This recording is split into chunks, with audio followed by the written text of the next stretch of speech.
আমার নবীর সাহাবী হানজালার কথা এমন কোন বান্দা নাই যেই বান্দাগুলো জানে না, এমন কোন মদিনাওয়ালা নবীর উম্মতেরা নাই সেই হানজালার ব্যাপারে এরা জানে না। সেই হানজালারে আল্লাহ স্বয়ং ফেরেশতাদের মাধ্যমে হাউজে কাউসারের পানি দিয়া আসমানের মধ্যে আল্লাহ নিজে গোসলটাকে সেরে ফেললেন, গোসল সমাপ্ত করে ফেললেন। ওই হানজালা কি পরিমাণ দামি হয়ে গেল মদিনাওয়ালা নবীর কথা মানিয়া।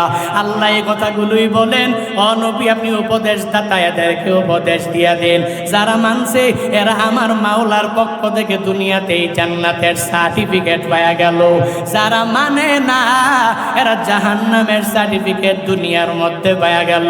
হযরতে হানজালার কাহিনী তোমরা জানো, সেই হানজালা আমার নবীর কত বড় পাগল। ওই নবী উহুদের ময়দানে শহীদ হয়ে গেল। হানজালার বাসর রাতের মধ্যে নবী বলে, ও হানজালা তুমি উহুদের ময়দানে যাওয়া লাগবে না, হানজালা তোমাকে বাসর রাতের মধ্যে একটু রুখসত দেওয়া হলো, যাও যাও ওই ঘরের মধ্যে বাসর রাত তুমি সুন্দর করে উদযাপন করে নাও। এই কথা বলিয়া যখন হানজালারে বাসর রাতের মধ্যে পাঠাইয়া দিলেন, ওই ঘরের মধ্যে যাইয়া যখন বাসর রাত শেষ করে গোসলের জন্য রওয়ানা, কে যেন হাঁটে আর বলে বলে বলে বলে বেড়ায়, কুতিলা মোহাম্মদ আমার নবী নাই। কেন যেন বলতেছে নবীকে দুনিয়া থেকে বিদায় করে দেওয়া হয়েছে, আমার নবীকে দুনিয়া থেকে শহীদ করে দুনিয়া থেকে বিদায় করে দেওয়া হলো। যখন কুতিলা মোহাম্মদ বলে বলে একজনে যখন এই সংবাদটা বিভিন্ন জায়গার মধ্যে পৌঁছায়া দিল, হানজালার মাথা গরম হয়ে গেল। আমার নবী আমাকে রুখসত দিয়া দিলেন, উহুদের ময়দানে যাইতে দেন নাই, আমি পারবো না পারবো না পারবো না গোসল করতে। দৌড়াইয়া বিবির সামনে গিয়া হানজালা হাজির হয়ে যায় আর যা বলে, ও বিবি আমার তরবারিটা দাও, তরবারি নিয়ে উহুদের ময়দানে আমার যাওয়া লাগবে। আমার নবী নাকি নাই, নবীকে নাকি কাফেরেরা দুনিয়া থেকে বিদায় করে দিয়েছে। স্ত্রী ডেকে বলে, স্বামী আমার না না আপনার যাওয়া লাগবে না লাগবে না লাগবে না, কারণ হলো আগে ফরজ গোসল করবেন, এরপরে তরবারি নিয়ে যুদ্ধের ময়দানে যাবেন, এরপরে যাবেন, কোনো অসুবিধা হবে না। হানজালা ডেকে বলে, স্ত্রী তোমার অন্তরের মধ্যে নবীর প্রতি কোনো মহাব্বত কি নাই? তোমার অন্তরের মধ্যে আমার মদিনাওয়ালা নবীর প্রতি কোনো প্রেম নাকি নাই? তুমি আমারে যেই গোসলের কথা বলতেছ,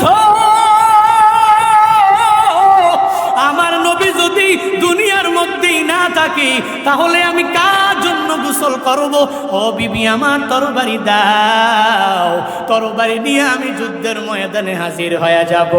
এবার বিবি যখন তরবারি দিয়া দিলেন, হানজালা তরবারি নিয়ে উহুদের ময়দানে হাজির হয়ে যায়। যাওয়ার পরে ওই জায়গায় কাফেরের বিশাল একটা দলের মধ্যে ঢুকে গেল। অনেকগুলো কাফেররে দুনিয়া থেকে বিদায় করে দিয়া জাহান্নামের মধ্যে পাঠাইয়া দিলেন। এরপরে নিজেও শাহাদাতের পেয়ালা হানজালাও পান করে ফেললেন।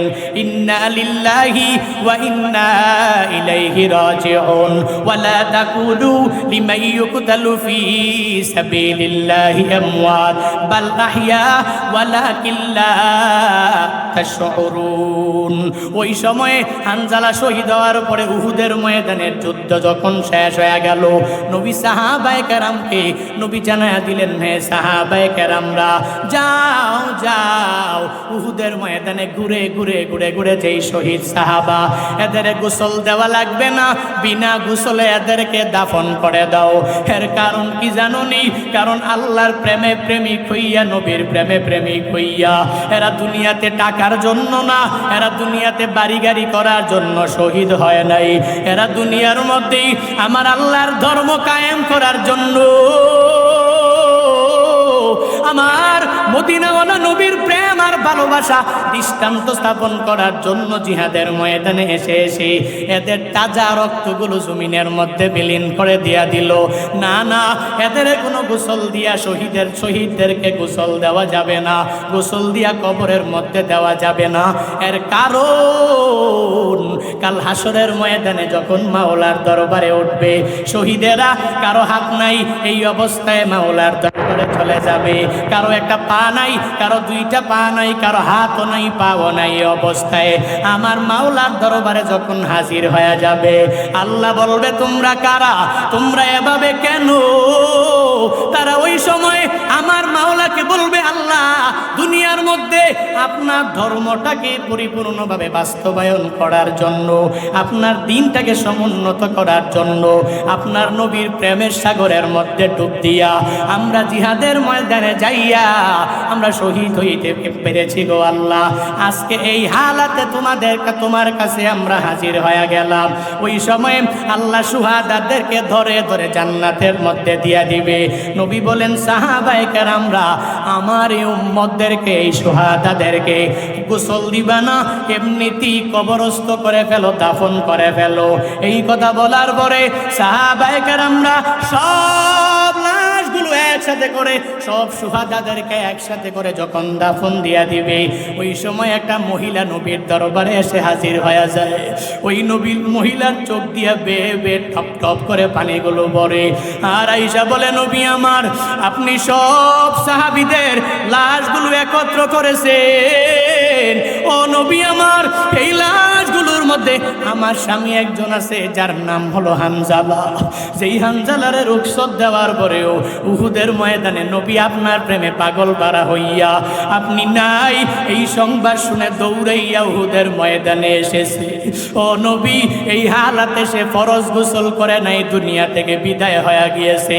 আজকে বিনা গোসলের দাফন দিবেন না, গোসল দেওয়ার পরে এরপরে তাকে দাফন কার্য সম্পাদন করবেন।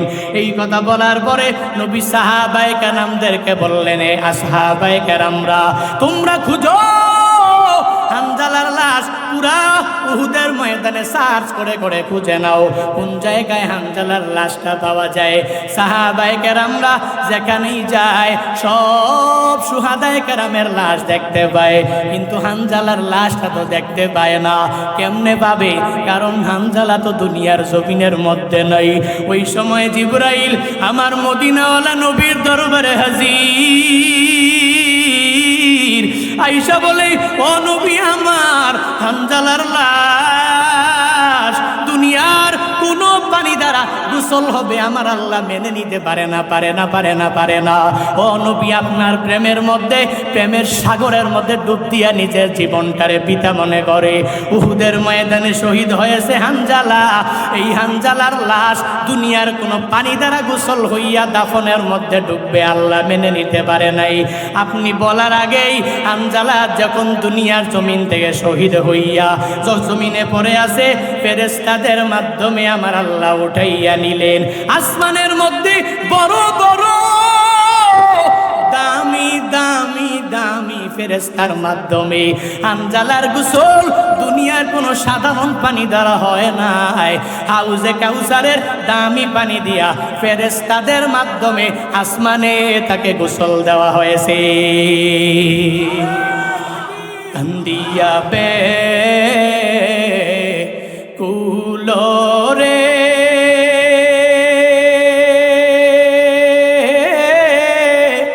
হানজালা শহীদ রে, কলি জাসি রিসে সেই জঙ্গে বহুদে, কলি জাসি রিসে সেই জঙ্গে বহুদে। নবীর এক সাহাবী ছিলেন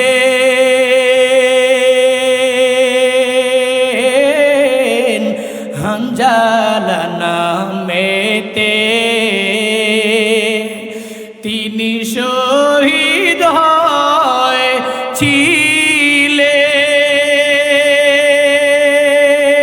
হয়েছিলেন বিবাহের রাত রিতে রে গিয়ে জঙ্গে বহুদে। নবীর ডাকে গভীর রাত্রে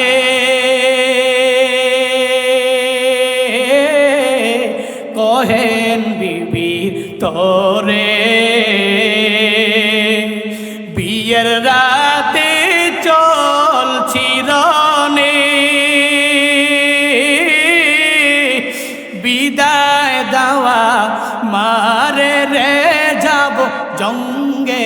বহুদে হাতুলে তিরি কহে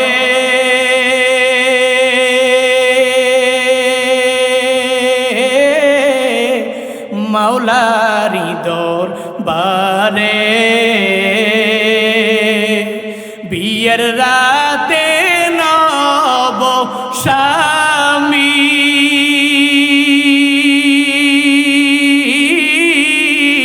সপিলাম তো মারে রে সেই জঙ্গে বহুদে যুদ্ধে গেলেন শহীদ হইলেন না পাক হালাতে নবী জেনে সাহাবাদি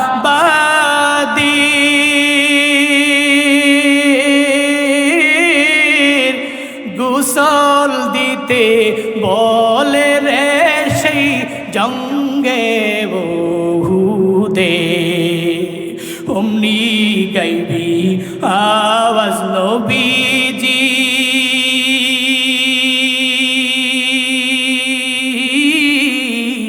পাইলেন শুনিতে হানজালার গোসল হয়েছে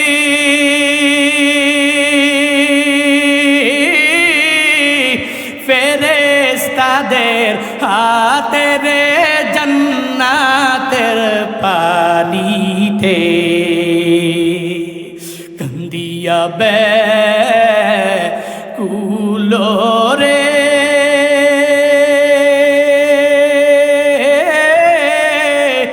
হানজালা শহীদ রে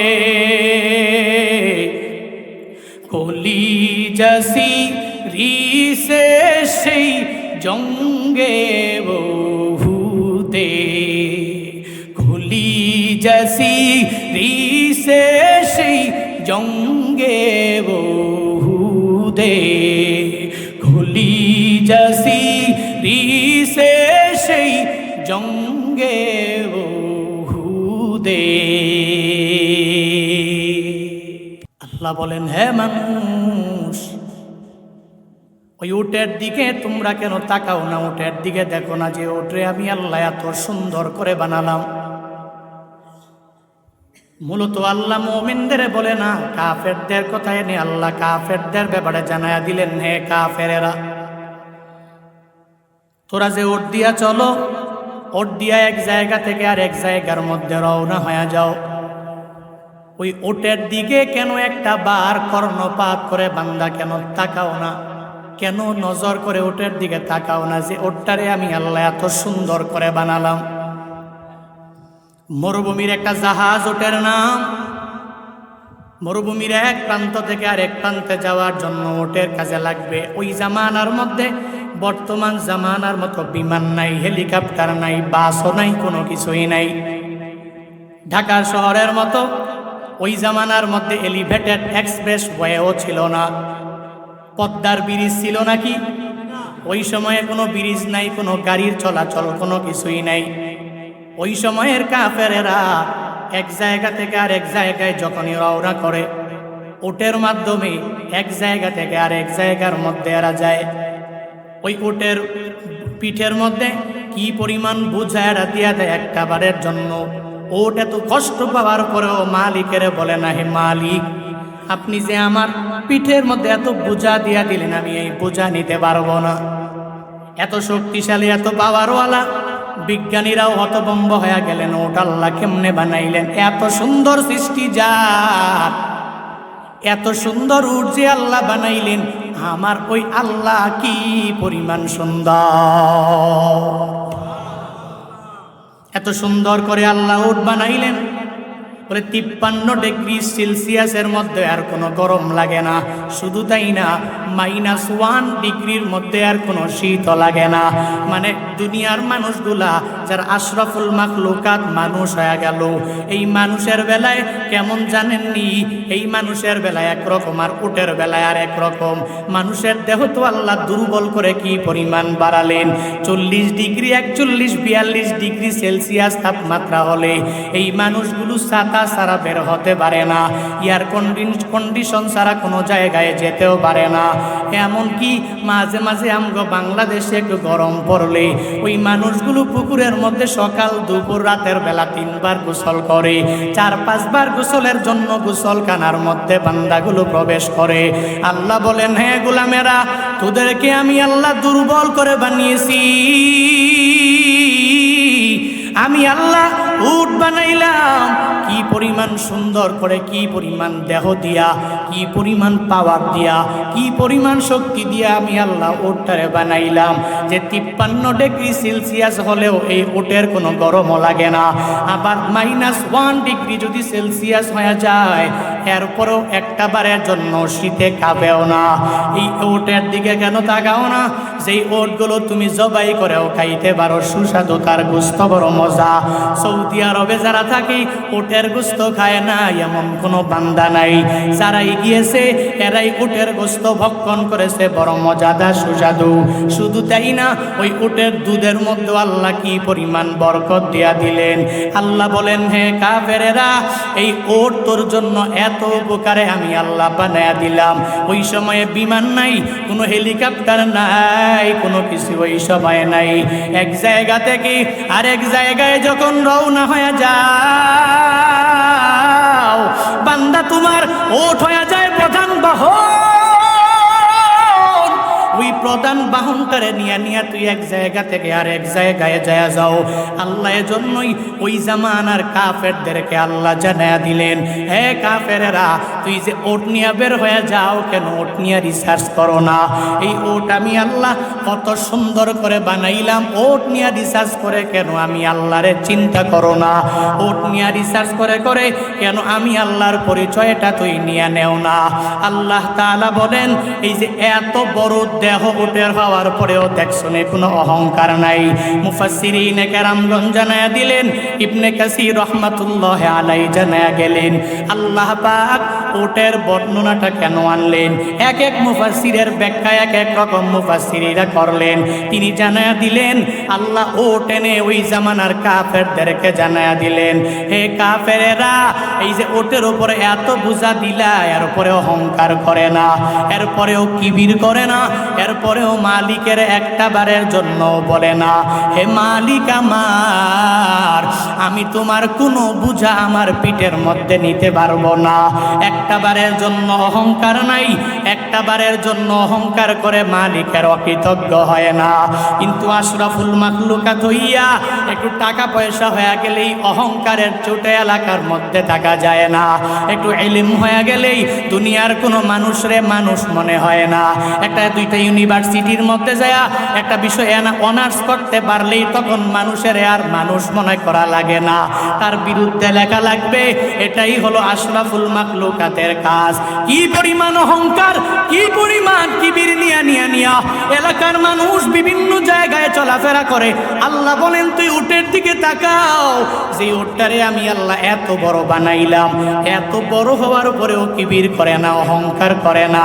কিন্তু তুই আশরাফুল মাখলুকাত হইয়া কি পরিমাণ অহংকারের মধ্যে মত্ত হয়ে যাও। আমি বড় ইলিমওয়ালা, আমার এলাকার মধ্যে আমার বড় ইলিমওয়ালা কেউ নাই। আমি বড় বক্তা সাহেব, এই এলাকার মধ্যে আমার চাইতে বড় বক্তা সাহেব কেউ নাই। আমি বড় আমল করনেওয়ালা, আমার চাইতে বড় আমল করনেওয়ালা কেউ নাই। শুধু তাই না, আমি সর্বাবস্থায় চিন্তা নিয়ে এলাকার মধ্যে চলি। এলাকার সব মানুষেরা আমার ছোট, আমি হয়ে গেলাম সবার বড়। এই চিন্তা নিয়ে সমাজে চলে আসে না? না, আগে মানুষ চিনতো না, আগে মানুষ জানতো না। 1, 2, 3 সন্তানের মাধ্যমে আল্লাহ বড় লোক বানিয়েছে। এখন মানুষের সাথে ভালো আচরণ করে না, এখন মানুষের সালামও নেয় না। আগে সালাম দিত, এখন সালাম দেয়ও না, নেয়ও না। লুঙ্গিটা দইরা দইরা একটা দামি শার্ট বানাইয়া বাজারের মধ্যে এমনি ঘুরে, মনে হয় যেন তার কাছেও দুনিয়ার কোনো বান্দা ভিড়তে পারবে না। আল্লাহ বলেন, হে মানুষেরা, আমি আল্লাহ উটের দেহটা এত বড় দিয়া দিলাম, এরপরেও দেখছো নি উটটা বিন্দু মাত্র পরিমাণ অহংকার করে নাই। হে মানুষেরা, ঘোড়ার এত বড় দেহ হওয়ার পরেও একটা বারের জন্য অহংকার করে নাই।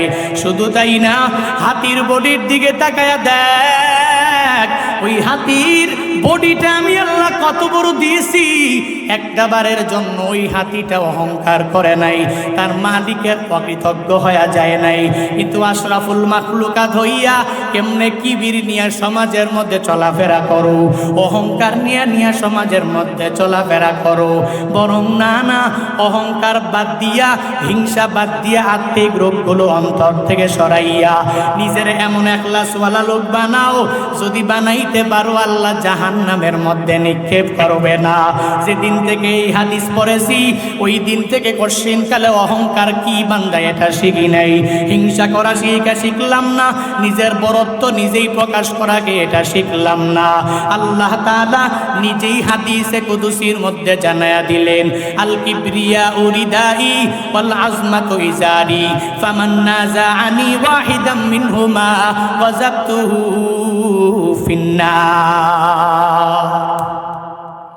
আল্লাহ নিজেই বলেন, অহংকার আমার চাদর, ওয়াল আজমাতু ইজারি, আর বরত্ব হলো আমার লুঙ্গি স্বরূপ। মানে অহংকার হলো আমার চাদর, আর বরত্ব হলো আমার লুঙ্গি। ফামান নাযাআনি ওয়াহিদাম মিনহুমা, এই দুইটা নিয়ে আমার যে বান্দারা টানাটানি করবে, মানে যেই বান্দা আমি অহংকার করতে পারি, আমার অহংকার যে টান দিয়া নিয়ে চলে যাবে, আমি আল্লাহ বড়, আমার বরত্ব আমি আল্লাহ নিজেই প্রকাশ করতে পারি। কেননা সূরাতুল হাসরের মধ্যে আল্লাহ নিজেই জানায়া দিলেন, হুয়াল্লাহুল খালিকুল বারিউল মুসাউবিরু লাহুল আসমাউল হুসনা। ওই জায়গায় আল্লাহ নিজের পরিচয় দিয়া দিলেন, আমি আল্লাহ হলাম এমন আল্লাহ, যে আল্লাহ মুতাকাব্বির, দুনিয়ার সব কিছু নিয়ে আমি আল্লাহ গর্ব করতে পারি। তুই আশরাফুল মাখলুকাত হইয়া কেন আমার অহংকার চাদর নিয়ে কেন টানাটানি করো? ওয়াল আজমাতু ইজারি, আর বরত্ব আমার চাদর নিয়ে কেন টানাটানি করো? যদি করতে চাও, ফামান নাযাআনি ওয়াহিদাম মিনহুমা কাযাবতুহু ফিন্নার। মদিনাওয়ালা নবীনা আল্লাহ নিজেই স্বয়ং জানায়া দেয় ওই বান্দার জন্য, আমি আল্লাহ জান্নাত হারাম করলাম, ও জান্নাতে যাবে না, বরং জাহান্নামী হয়ে যাবে। আল্লাহ বলেন নিজেই, অহংকার করা যাবে না, অহংকার আমার চাদর, আর বরত্ব হলো আমি আল্লাহর লুঙ্গি স্বরূপ। এই দুইটা নিয়ে টানাটানি করা যাবে না, যদি করো তাহলে জাহান্নামের মধ্যে ফালায়া দিব। এজন্যই তো মদিনাওয়ালা নবী তাওয়াজু করনেওয়ালা বান্দার ব্যাপারে বলেন, মান তাওয়াজু আলিল্লাহ রাফাআহুল্লাহ। আমার যে উম্মতেরা বিনয়ী হয়ে যাবে, আল্লাহর জন্য বিনয়ী, নবী জানায়া দেন, ফাকাদ রাফাআহুল্লাহ, সেই বান্দা আল্লাহর জন্য নিজে অন্য মানুষের সামনে নিজের বড়ত্ব প্রকাশ করবে না, নিজের ছোট বানাইয়া, বিনয়ী মুতাওয়াদি বানাইয়া সমাজে চলবে, ও ছোট হবে না, আল্লাহ তারে ধইরা বড় বানায়া দিবে। ও ছোট হবে না, আল্লাহ তারে বড় বানায়া দিবে। এটা মদিনাওয়ালা নবীর ঘোষণা। মান তাওয়াজু আলিল্লাহ রাফাআহুল্লাহ, যে আল্লাহর জন্য বিনয়ী হয়ে যায়, আল্লাহ তারে অনেক বড় বড় দামি বানায়া দেয়। এজন্যই তো মদিনাওয়ালা নবীও শিখায়া গেলেন, হে আমার উম্মতেরা, দোয়ার মধ্যে তোমরা সব সময় পড়ে নাও, আল্লাহুম্মা জাআলনি ফি আইনি সগীরা ওয়া ফি আ'য়ুনিন নাসি কাবীরা। ও দয়ার মালিক, তুমি আমাকে আমার চোখে তুমি ছোট বানায়া দাও, মানে আমার চোখে তুমি আমারে ছোট বানাও। ফি আইনি সগীরা ওয়া ফি আয়ুনিন নাসি কাবীরা, আর অন্যের চোখে তুমি আমারে বড় বানায়া দাও। নিজের চোখে হওয়া লাগবে ছোট, অন্যের চোখে আল্লাহ অটোমেটিক বড় বানায়া দিবে। হে আমার গ্রামের মুসলমানেরা, এতগুলো কথা বলার মানে কি জানোনি? ইবনে কাসির রাহমাতুল্লাহ আলাই তিনি জানায়া দেন, আল্লাহ ওটের দিকে ইঙ্গিত করে জানায়া দিলেন, হে দুনিয়ার মানুষ, ওই উটের দিকে তুমি তাকাও, যে উটটারে আমি আল্লাহ এত বড় করে বানালাম, কিন্তু একটা বারের জন্য অহংকার করে না, এত সুন্দর করে বানালাম কিবির করে না। এরপরের আয়াতে আল্লাহ পাক সুন্দর করে জানায়া দিলেন, ওয়া ইলাস সামাই কাইফা রুফিআত, হে কাফেররা, তুই যে হাঁটতেছো তোর উপরে হলো আসমান, এ বিশাল আসমানটা আমি আল্লাহ তোর জন্য মায়া করে বানাইলাম, সাত স্বরূপ বানাইলাম। এই যে আল্লাহ আসমান বানাইলেন, একটু আমার জবাব দিবেন, আল্লাহ আসমান বানাইতে গিয়া কয়টা খুঁটি লাগাইলেন? হ্যাঁ, লাগাইছে নাকি একটা খুঁটি? আল্লাহ বিশাল আসমান বানালেন, একটা খুঁটিও আমার মাওলার লাগে নাই, আমার আল্লাহর লাগে নাই। এ বিশাল আসমানটার দিকে তাকায়া দেখ, এই যে এই পুকুরের এক পাড়ের মধ্যে যখন দাঁড়াও, আর এক পাড়ের মধ্যে দেখা যায় আসমানটা ওই জায়গায় পড়ে আছে, যদি ওই পারে যাও মনে হয় আর এক পারে পড়ে আছে। এই যে দুর্গার জলার মধ্যে এক জায়গায় দাঁড়াইলে মনে হয় সাচারের দিক দিয়া আসমানটা ওই জায়গার মধ্যে পড়ে আছে, যদি সাচারে যাও মনে হবে দুর্গাপুরে গেলে কঙ্গাইয়ের মধ্যে মনে হয় আসমানটা পড়ে গেল। এভাবে যদি পুরা জিন্দেগিতে এই আসমানের আগা মাথা টুকানোর জন্য বান্দা বিজ্ঞানীরা বড় বড় রকেট নিয়েও যদি আসমানের এক মাথা থেকে আরেক মাথায় যাওয়ার জন্য রওনা করে, পৃথিবীর সব মহা বড় বড় বিজ্ঞানীরা এরা ফেল হয়ে যাবে, আমার মাওলার সৃষ্টি আসমান ফাস্ট হয়ে যাবে, ঠিক কিনা? আল্লাহ যে বিশাল আসমান বানাইলেন তোমার জন্য, আমার জন্য সাত বানালেন। আল্লাযী জাআলা লাকুমুল আরদা ফিরাশা ওয়াস সামাআ বিনাআ। আল্লাহ বলেন, আমি আল্লাহর পরিচয় হলো আমি আল্লাহ তো উনি যিনি আমি আল্লাহ তোমার জন্য জমিনটারে বানাইলাম বিছানা, আর আসমানটাকে আমি আল্লাহ বানাইয়া রাখলাম সাত। আল্লাহ এত সুন্দর করে তোমার জন্য আমার জন্য সাতটা বানাইলেন। হে কাফেরেরা, হে মুশরিকেরা, হে বেঈমানেরা, হে মুসলমানদের মধ্যকার মুনাফিকেরা, কেন আসমানের দিকে তাকাইয়া আমার মাওলারে চিনতে পারো নাই? ওই আল্লাহরে আসমানের দিকে তাকাইয়া বান্দা চিনে নাও। শুধু তাই না, আল্লাহ এরপরের আয়াতের মধ্যে জিবালের কথা বললেন। আল্লাহ বলেন, ওয়া ইলাল জিবালি কাইফা নুসিবাত, হে আমার বান্দারা, ওই পাহাড়ের দিকে তুমি একটু তাকাও না, যেই পাহাড়গুলোকে আমি আল্লাহ দুনিয়ার মধ্যে প্যারেক স্বরূপ বানায়া দিলাম। পৃথিবী যখন কম্পনে প্রকম্পিত হয়, এটা প্যারেক স্বরূপ এই জিবালগুলো পাহাড়গুলো কাজ করে। আবার তাকায়া দেখ, এই পাহাড়ের মধ্যে কি পরিমাণ খনিজ সম্পদ আমি আল্লাহ দিয়া দিলাম। সৌদি আরবের বড় বড় পাহাড়গুলোর মধ্যে যদি তাকায়া দেখো, গোল্ডের কোনো অভাব নাই, এদের তেলের কোনো অভাব নাই। আমরা বাংলাদেশের মধ্যেও পাহাড়ের মধ্যে খনিজ সম্পদের অভাব নাই। এই যে সিলেটের জমিনে যদি যাও, এই গত বছরের আগের বছর এক প্রোগ্রামের মধ্যে গেলাম, গ্যাস ফিল্ডের মধ্যে ঢুকলাম। হুজুর বললেন, হুজুর ওই পাহাড়ের মধ্যে দেখেন গ্যাসগুলো বুদবুদ করে উড়ে, একটা মেসের কাঠি নিয়া একটা দিয়া সলাই ঠাস করে জ্বালাইয়া যদি পাহাড়ের মধ্যে ফালাইয়া দেন, দেখেন দেখবেন ওই জায়গা থেকে অটোমেটিক আগুনগুলো পড়ে ওঠে। এর কারণ কি জানোনি? এই পাহাড়ের মধ্যে আল্লাহ খনিজ সম্পদ দিয়া দিলেন, তোমার আমার জন্য গ্যাস দিয়া দিলেন, তোমার আমার জন্য তেল দিয়া দিলেন, তোমার আমার জন্য গোল্ড দিয়া দিলেন, স্বর্ণ দিয়া দিলেন।